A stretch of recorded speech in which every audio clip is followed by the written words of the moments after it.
ঢাকা শ্যামবাজার থেকে দেশি পেঁয়াজ রসুন আলুর পাইকারি বাজার তালিকা জানিয়ে দিব মেসাজ নিউ আলমাস ট্রেডার্স থেকে সরাসরি আমরা যুক্ত হচ্ছি ব্যবসায়িক প্লাস একজন ইনপুটারের সাথে আজকের বাজার তালিকা নিয়ে। আসসালামু আলাইকুম। ওয়ালাইকুম আসসালাম। কেমন আছেন? আছি আলহামদুলিল্লাহ ভালো আছি।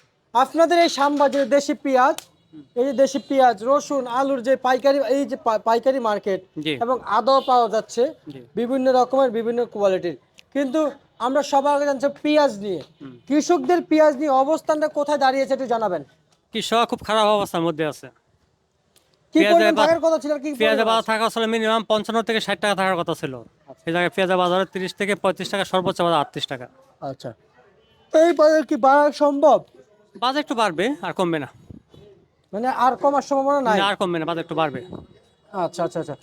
আমি যদি বলি এই যে পেঁয়াজ দেখো বস্তা হয়তো শিলে চলছে, এই যে কাটা চলছে এদিকে, জি কিন্তু এই যে ভারতীয় এলসি পেঁয়াজ, জি ভারতীয় এলসি পেঁয়াজ নাই। আছে, টুকটাক আছে। আছে। জি আচ্ছা, এলসি টোটালি যদি বন্ধ হয়ে যায় হুম, তাহলে দেশি পেঁয়াজ বাড়বে না? একটু বাড়বে। আচ্ছা, আপনারা তো প্রতিনিয়ত কারণ বাজার বাড়বে বাড়বে বাড়বে, কই জি বাজার তো বাড়তে দেখতে পাই না। না, বাজার একটু কমে গেছিল তো, বাজার 30 টাকা মধ্যে এসে পড়ছিল। বাজার তো আজকে 35 থেকে 38, সর্বোচ্চ 40 টাকা বাজার গেছে। আচ্ছা আচ্ছা। জি এবং এই মুড়ি কাটা পেঁয়াজের বাজার হুম। এবং ন্যায্য দাম পাওয়ার দিকে কৃষক কি হাঁটছে নাকি নরমাল কিংবা না, লসের দিকে কৃষক হাঁটছে? কৃষক তো আশাবাদী ছিল, ন্যায্য মূল্য পাচ্ছে না। কৃষকদের যে 50 টাকা বিক্রি করতে পারতো তাই কৃষক ভালো ছিল, কিন্তু বাজার এখন বর্তমানে অনেক কম। কিন্তু এই জন্য বাজার কমের পিছনে সবচেয়ে বড় ব্যর্থতা হলো সরকারের। আচ্ছা কেয়ারটেকার গভর্নমেন্টের সবচেয়ে বড় ব্যর্থতা এই জায়গাতেই। কৃষক উৎপাদন খরচ বেশি কিন্তু বিক্রি অনেক কম। সেই হিসাবে কৃষক কিন্তু এই বছরটা খুব খারাপ অবস্থা যাবে। আচ্ছা আচ্ছা আচ্ছা, বুঝতে পারছি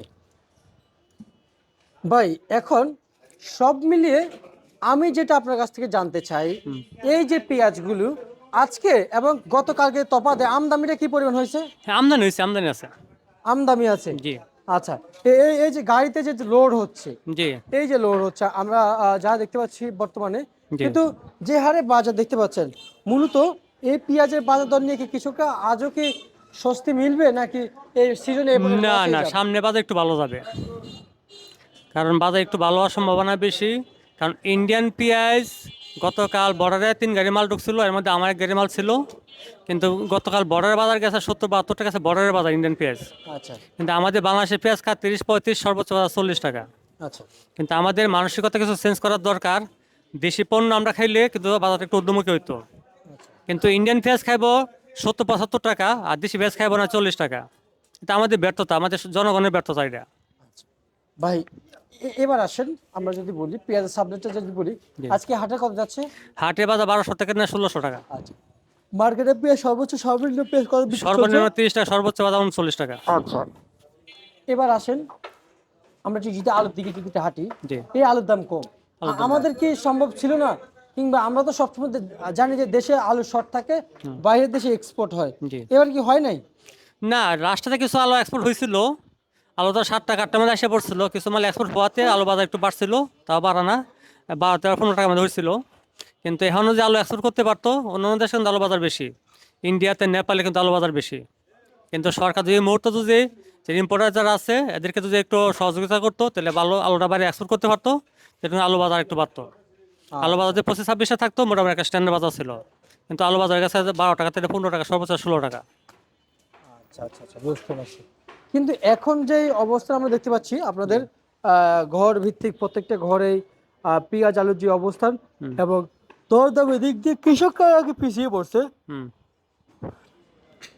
না, কৃষক খুব ক্ষতিগ্রস্ত অবস্থা আছে।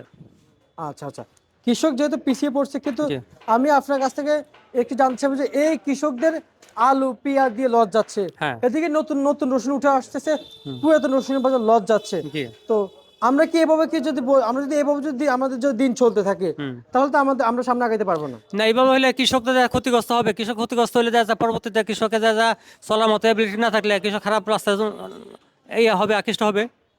হ্যাঁ, শরীর চিনতে বাইরে যাবে। কৃষক যদি স্বাবলম্বী থাকে, কৃষক এটা দিয়া মানে সারা বছর চলে। আর বড় মৌসুমে যদি পেঁয়াজ এই অবস্থা থাকে, কৃষক কেমনে চলবো? আর মুড়ি খাটা পেঁয়াজ তো দেখা গেছে সবজির মতো, রাত্রে আসবে সকালে বিক্রি করা যায়, মাল তো রাখা যাবে না। জি ভাই। সেই হিসাবে মুড়ি খাটা পেঁয়াজটা যদি সর্বনিম্ন 50টা থাকতো, সর্বোচ্চ 60টা থাকতো, এটা বাজার ছিল স্ট্যান্ডার্ড বাজার। আচ্ছা, আমার আরেকটা প্রশ্ন আছে আপনার কাছ থেকে জি জানার। যেমন এখন যে পেঁয়াজগুলো মার্কেটে আপনারা বিক্রি করে দিচ্ছেন, জি। আলু বিক্রি করে দিচ্ছেন, কিন্তু আলু কত টাকা বিক্রি চলছে ভাই? আলু মান বেঁধে 13 টাকা থেকে নিয়ে সর্বোচ্চ 16 টাকা।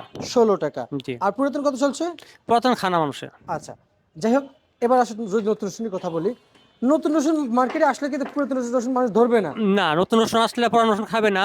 আর এবার নতুন রসুন বা কৃষক পয়সা পাবে না। এই যে দেশে যে এত এত রসুন আছে, জি। তা এই পুরাতন পুরাতন সেই পুরাতন রসুনগুলো তাহলে কই যায়, বুড়িগঙ্গায় নাকি রাস্তা? না, এটা তো কৃষক তো অনেক ক্ষতিগ্রস্ত হচ্ছে, কারণ এই রসুনটা থাকার কথা ছিল মিনিমাম 120 টাকা থাকা দরকার ছিল। এই রসুনের বাজার 40 টাকা থেকে সর্বোচ্চ 60 টাকা। হুম। আচ্ছা, তার মানে আমরা ধরে নিচ্ছি যে এটা কাটা দাও, এই এই এই এই যে বর্তমান অবস্থা, এটা কাটা দাও। প্রিয় দর্শক কাটা দেওয়ার জন্য বলছে, পেঁয়াজগুলো কাটা চলবে, কিন্তু এই যে বর্তমান যে অবস্থা, যেমন এই পুরাতন রসুন তার মানে ফালা দিতে হবে জি। নতুন রসুন আসলে, জি। আর আমরা পড়বো পিছিয়ে, এটাই তো ভাই? জি। জি। জি। আচ্ছা, তা রসুন এখন কত চলছে পুরাতন ভাই? রসুন 40 টাকা থেকে সর্বোচ্চ বাজার 60 টাকা। আচ্ছা, গভর্নমেন্ট কি দেখে নাই, কিংবা কৃষি উপদেষ্টা কি দেখে নাই কৃষকের যে না, দুর্ভিক্ষ আসলে আসছে তো কৃষকের? কেয়ারটেকার গভর্নমেন্ট, যেটা অযোগ্য গভর্নমেন্ট। যদি নির্বাচন সরকার হতো তো এটা বাজার দেখতো। এত নির্বাচিত সরকার না, আর ওইরা জুইরা পড়ছে। কিন্তু এরা যে বুঝতো, কৃষকের দুঃখ কষ্ট বুঝতো, তাহলে কিন্তু রসুন আইপি বন্ধ করে দিত। আচ্ছা, কিন্তু ওই এরা তো কোনো সময় কিছু বোঝা নাই, এরা কোনো রাজনীতিবিদও না। এরা ওইরা জুইরা বসে কিন্তু আজকে কৃষকরা এমন ক্ষতিগ্রস্ত করছে। সে কাছে অতি তাড়াতাড়ি এদেরকে মানে এর থেকে পদত্যাগ করা দরকার। আচ্ছা, যে একজন আছে কৃষি মন্ত্রণালয়ে, যে অধীনে আছে যে কৃষি মন্ত্রণালয়, বাণিজ্য মন্ত্রণালয়, আর এই মুহূর্তে আইপি দেন, আইপি বন্ধ করে দি পেঁয়াজের। আর হেরা ডিসেম্বর আইপি দিছে। হ্যাঁ, আর কৃষকটা মারার জন্য এটা দিছে। আর কৃষকের টাকা দিয়ে কিন্তু সরকার চলে। কৃষক মারা গেলে কিন্তু আর কি সরকার টিকবে না। সুতরাং কৃষকের দিকে সকলেরই নজর দিতে হবে, বাজার উদ্যমী করতে হবে, কৃষকরা বাঁচা রাখতে হবে। কিন্তু আমাদের গভর্নমেন্ট যারা আছেন দায়িত্বরত, এবং আমরা আপনাদের মতো যারা ইম্পোর্টার, মানে মানে ইম্পোর্টার রয়েছেন আপনাদের মতো যারা, জি। এবং অপরদিকে যারা ব্যবসার সাথে জড়িত আছেন, সকলেই বলেছেন যে আসলে এই সরকার আসলে কিছুই করতে পারে না দেশের জি। জন্য, হুম। যা এসে বসছেই। হুম। ইভেন কৃষকদের, দেশের জন্য কিছু না করতে পারলে কৃষকদের জন্য কিছু করে দেওয়া উচিত ছিল, জি। সেটাও করে দেয় নাই। হুম। তাহলে ওনারা ক্ষমতায় বসেছিল, কিন্তু কৃষকরা আরো পিছিয়ে পড়েছিল, আবার এলসি দিয়ে কৃষকের ক্ষতি করলো। আসলে এই বিষয়গুলো আপনারা যারা ব্যবসায়ীকে বলেন, হুম। তখন আপনাদের কি মনে হয় যে আসলে এই বিষয়গুলিকে আসলে সরকারকে আদৌ কি করা সম্ভব ছিল, নাকি ছিল না দেখে করা নাই? না, এটা যেটা আপনি যেটা বলেন, যে আমার কাছে যা মনে হচ্ছে, বাণিজ্য মন্ত্রণালয় হোক, কৃষি মন্ত্রণালয় হোক, এরা মনে হয় পেঁয়াজ কিছু মাল মজুত করছিল, হাজার হাজার টন মাল মজুত করছিল। এই মজুত করার জন্য বাজার যে নিম্নমুখী না হয়, জন্য মানে লাস্ট সিজনে আইপি দিছিল না। অক্টোবর নভেম্বর আইপি দরকার ছিল, তখন আইপি না দিয়ে বাজার করছে 120 টাকা কেজি।